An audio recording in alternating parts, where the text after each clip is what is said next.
Florida, 400 years old, yet lively as a teenager. The city is a focal point of America's historic past. St. Augustine, wearing her years like a crown of romance, where the spirit of today harmonizes with the traditions of yesterday. St. Augustine, Florida, city of the centuries.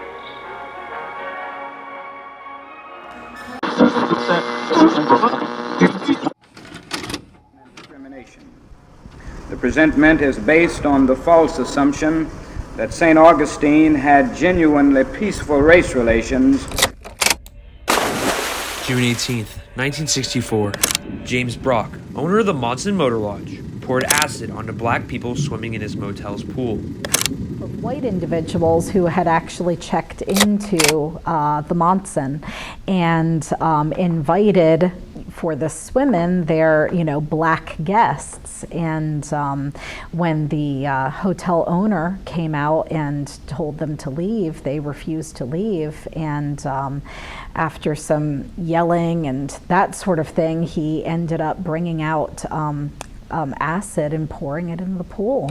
It would be a failure of history to represent the Monson demonstration as an isolated one-off event.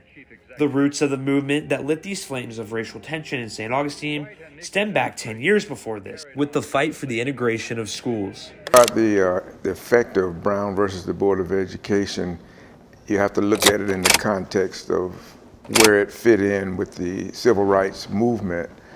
And I like to think that Reconstruction, 13th, 14th, 15th Amendment, all of that played a role in leading up to, and of course, Plessy versus Ferguson. I'm not a legal scholar, but I do know that Brown versus the Board of Education struck down Plessy versus Ferguson.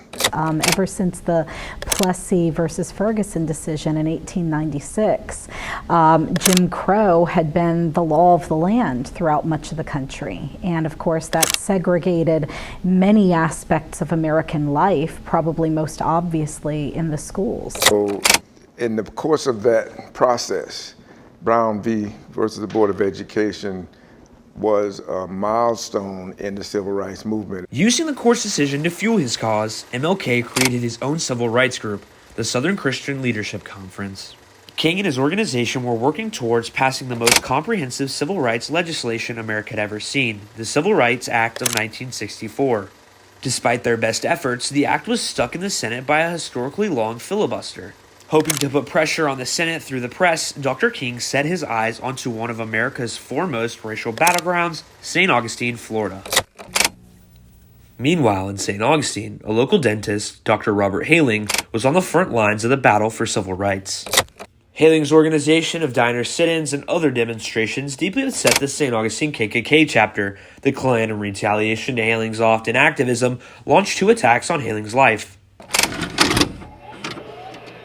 Summer of 1963. But his house was pretty much shot up.